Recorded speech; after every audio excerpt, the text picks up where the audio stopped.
Abre su paso sus pies y piernas dentro del barco y cuida a los pequeñitos. A manera de recordatorio de no tomar fotos con flash y luz de video antes de llegar a Isla Desert.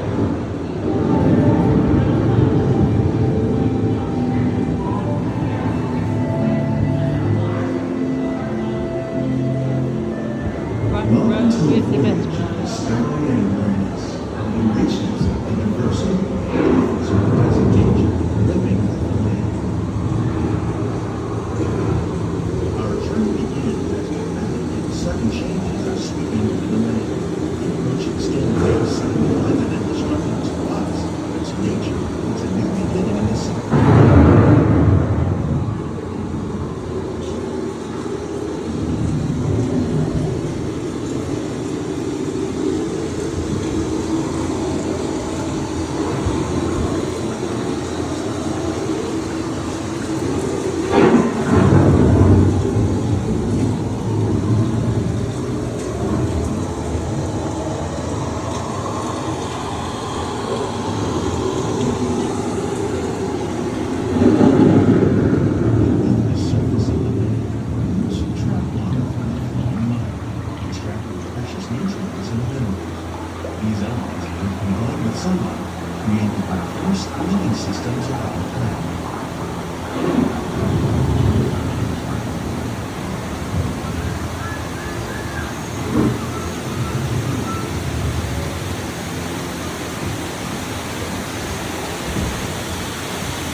One of those living systems is the rainforest, home to the most amazing concentration of life on the planet. These dense and beautiful forests are surrounded by tiny ocean beings. You can see more rainforests throughout the forest. Rainforests are also extremely rich in potential rivers.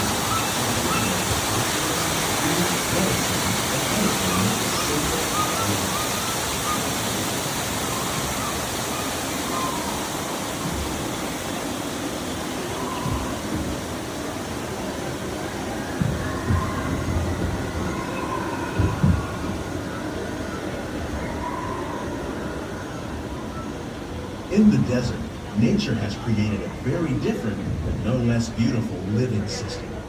And while this arid landscape may seem lifeless, it is very much alive. The plants and animals that have learned to survive in these harsh conditions make use of what little water they can find and avoid the scorching rays of the relentless sun. The American prairie once appeared as desolate as the desert, but over time, rainwater and nutrients gradually penetrated the hard surface of this land. Even the hooves of the mighty buffalo helped to create the rich soil that will one day become home to the American farm.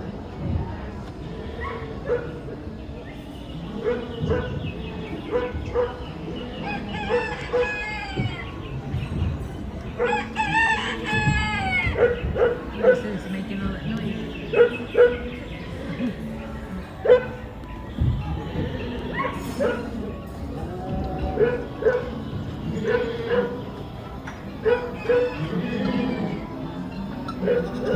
Of all the forces at work on the land, humans have had one of the most profound effects. The need to produce food for a growing world led to the enormous use and sometimes overuse of the land. In our search for more efficient ways to grow food, we often fail to realize the impact of our methods.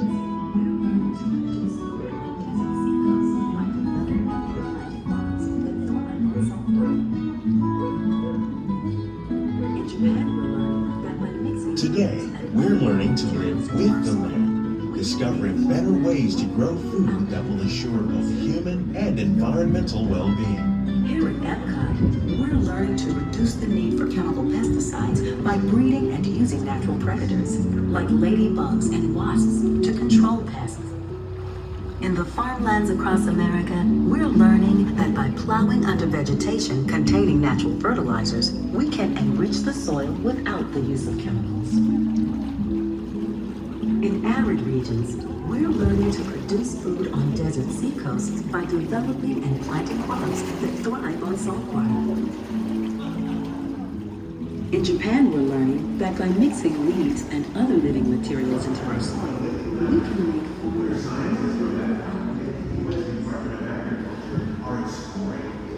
How will we meet tomorrow's growing needs for food production, yet still respect the needs of the land? Some of the answers are being discovered just ahead. To help us maintain these carefully controlled ecosystems, and for your safety, please remain seated in your boat at all times.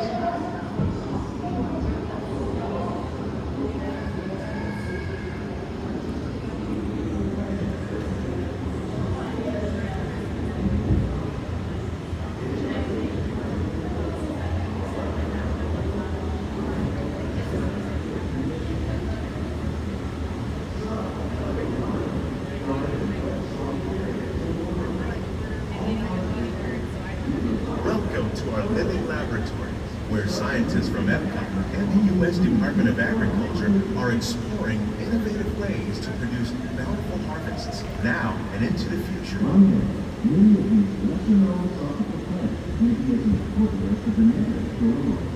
The tropics are home to the greatest diversity of plants on the planet.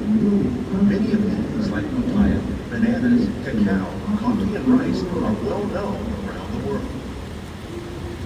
These are just a few of the edible plants that have been an important source of nutrition for people living in the tropics. Many are rich in vitamins and minerals, while others are well adapted to growing in less than ideal conditions. Some, like the water lily, thrive in wet, swampy areas and waterways. All parts of this plant, even the flower petals, are edible. The starchy root of the plant has long been used to make flour for baking.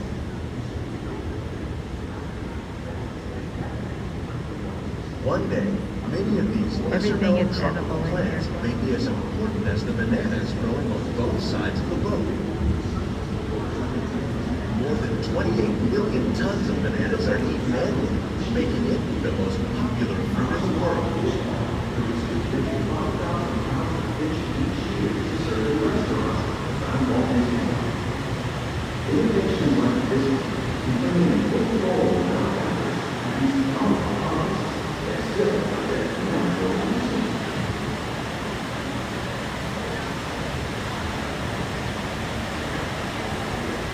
When we mention farming, you probably don't think of fish, but fish farming, or aquaculture, accounts for nearly half of all the seafood consumed globally. Tilapia, bass, and catfish, like the ones you see here, are three of the more popular crops raised by fish farmers. The sustainable system used here recycles the water in the tanks. As a result, we're able to save millions of gallons each year. Our small fish produces nearly 5,000 pounds of fish each year to serve at restaurants around Walt Disney World.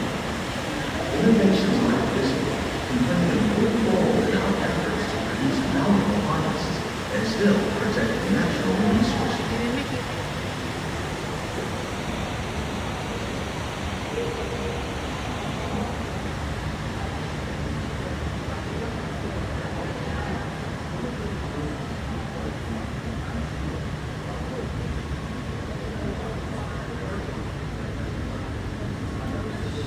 There's another Mickey. While there are more than 50,000 edible plant species in the world, most of us are only familiar with the handful that make up our everyday diet. The common grains growing here, Please keep your hands, maize, arms, feet, sorghum, and legs and millet, inside the plus boat at all rice, times. account for Thank you. nearly 2/3 of our global food consumption. Learning how to increase yields of these staples is an important goal of research around the world.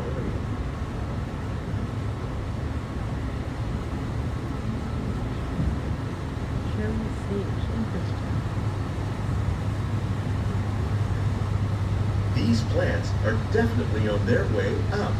Innovative growing techniques like these increase yields while more efficiently using resources like water, fertilizer, and pesticides. Another innovation at work here is our integrated pest management program. By populating our greenhouses with beneficial insects that prey on harmful pests like aphids and flies, we are significantly reducing our reliance on conventional pesticides. We're growing these crops using our nutrient film system. This technique precisely controls and recycles water and nutrients. With it, we can produce over 27,000 heads of lettuce a year in this one small area.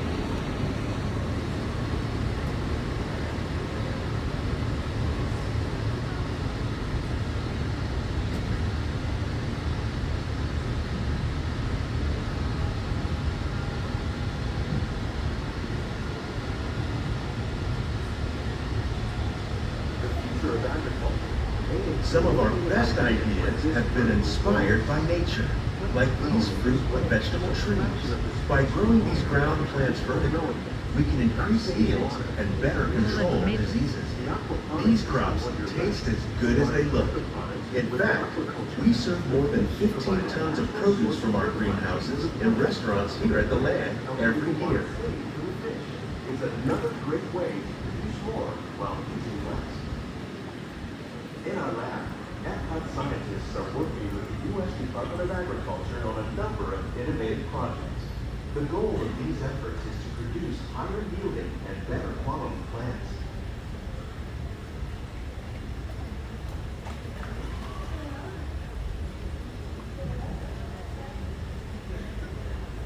The future of agriculture may include innovative ideas like this vertical growing system. Plants grown in this way use a fraction of the space required by traditional growing methods. That saves water and increases production. The aquaponics system on your left combines hydroponics with aquaculture. The fish provide a natural source of fertilizer for the plants, and the plants help keep the water clean for the fish. It's another great way to produce more while using less.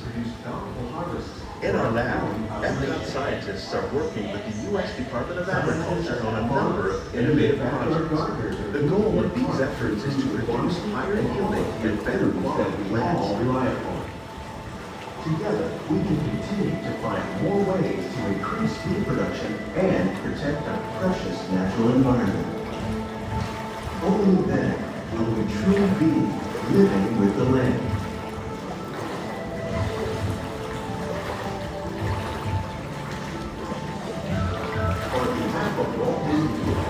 We hope you've enjoyed this unique journey through our living laboratory. If you'd like a closer look, then check out the behind-the-scenes walking tour. It's a chance for the whole family to get up close and personal with the plants and growing techniques in our laboratory. These greenhouses represent just a fraction of the work being done worldwide to produce bountiful harvests for our growing population. Scientists, farmers, and even backyard gardeners are doing their part to improve the quantity and quality of foods that we all rely upon. Together, we can continue to find more ways to increase food production and protect our precious natural environment. Only then will we truly be living with the land. Almost done. Thanks for riding with me. On behalf of Walt Disney World, we hope you've enjoyed this unique journey through our living laboratory. If you'd like a closer look, then check out the behind-the-scenes walking tour. It's a chance for the whole family to get up close and personal with the plants and growing techniques in our laboratory. Please keep your hands and feet inside the boat and remain seated until the boat comes to a complete stop.